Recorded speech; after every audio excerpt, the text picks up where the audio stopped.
Kimi is the new Steven Soderbergh movie, and it's one I really enjoyed. I have seen it twice and I have a lot to say about it. If you want the TLDR, skip to this part of the timecode because I will be spoiling a lot about this film, so here goes. The cinematography and set design in this film is pretty great. Right from the start of the film, I was caught off guard at how the shots were presented and what they portrayed, which immediately became the focus of the movie for me. Maybe this is naive, but an Oscar nomination in at least cinematography would not be undeserved in my opinion. The set design of the apartment was incredibly detailed and objects in the frame had purpose. There were several instances where you could tell that care and planning had gone into making a certain shot or scene. Some of my personal favorites were when the CEO person walks from his kitchen to his stairs and answers a phone call from the head kidnapper. The change from normal kitchen lighting to blue and depressing really conveyed the shift in tone for the phone call. The cramped angle shot when Angela first attempts to leave the house adds to how claustrophobic everything is for her, although I would have preferred it if it started cramped and when she put down her keys it zoomed out a bit, like the pressure of going outside was relieved. But who knows, the zoom in on the keys might have looked better, or I was just missing something. The direct overhead shot of her at the door when she leaves to go to the amygdala building makes the door look much bigger than Angela, and alongside the music you really feel the impact of how important the decision to go outside is for her.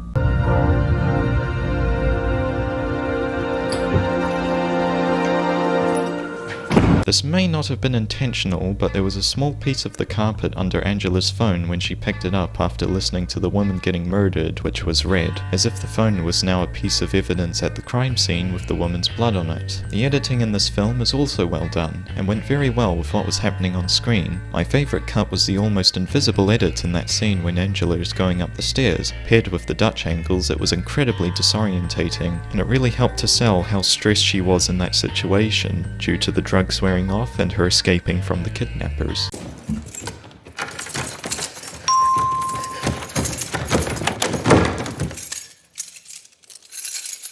Not to say the film was flawless in its technical filmmaking, there was one very obvious example which felt very cheap and out of place towards the end of the movie. That is not your reaction to getting grabbed from behind and stabbed. He's here to get.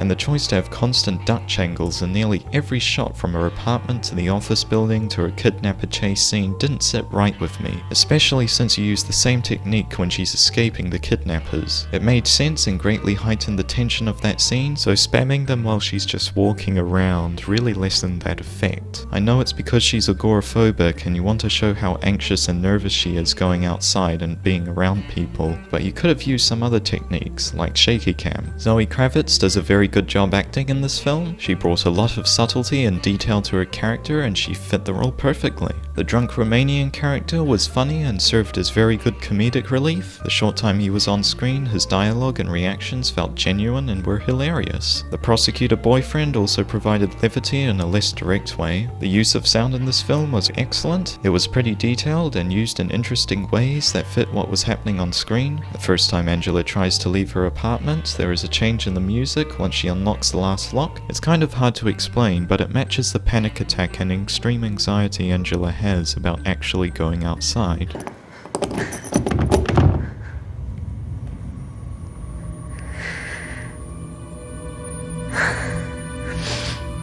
The music was also well done. There isn't much of it, but where it was used, it added to its scenes, and its absence helped the environmental sounds have more impact. There was also some other small details in the film which were appreciated. Angela still feeling pain from her mouth while she's being interrogated after not taking her drugs at the amygdala bathroom.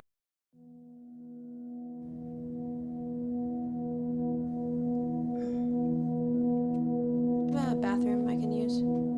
It's in the hallway past the elevators.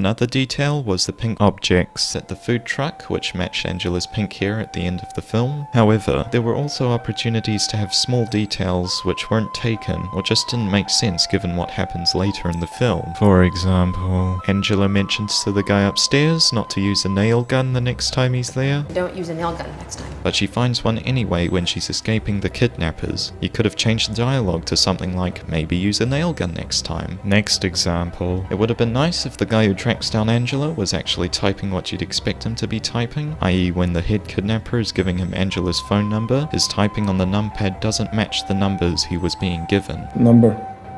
US 206-134-0970.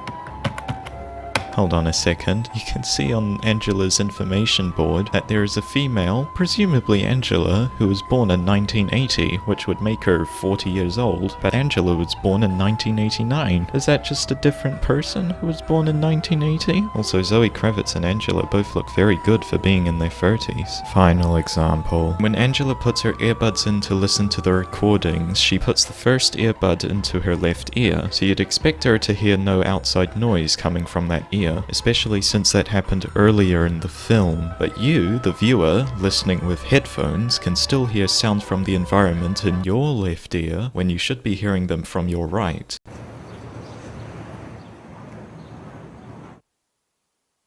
Why? There were some nice hints at Angela having a desire to develop an intimate relationship with someone, such as the shot of the couple on the TV that she looks at longingly, and that one song called Oxytocin she really likes, which if you don't know is basically a love hormone. The name of the song, not the song itself. Speaking of the song, I wish it gave the woman who got murdered in Angela a more meaningful connection than, oh, they both like this song, isn't that neat? Never mind, there's a reason you only hear the first 15 seconds of this song. Moving on, the film suffers a lot from not going anywhere more with certain ideas or plot points than introducing them. Chekhov's gun and all that. It could have really benefited from being 20 minutes longer to develop some of its ideas more thoroughly, like what life is like in a pandemic, agoraphobia, bureaucratic slowness, bureaucratic indifference, etc. Additionally, there should have been more build-up to her leaving her apartment, since it felt like the story went way too quickly to get to certain points. As for the story, it's not the greatest, and I really wish the film didn't go for this generic murder mystery plot. There was a very good opportunity to have a story which went into the struggles of Angela's agoraphobia in the context of a pandemic. Maybe even have the inciting incident be an announcement about lockdowns lifting in her area, and she'll have to go back to work and interact with the outside world again, playing out the drama this will cause her, with her eventually learning to overcome or cope with her fears and live a somewhat more normal life. Just seems like this was a bit of a missed opportunity. The story we ended up with wasn't the worst, and it did seem somewhat competent, but there were still moments which were particularly annoying. I'm mainly referring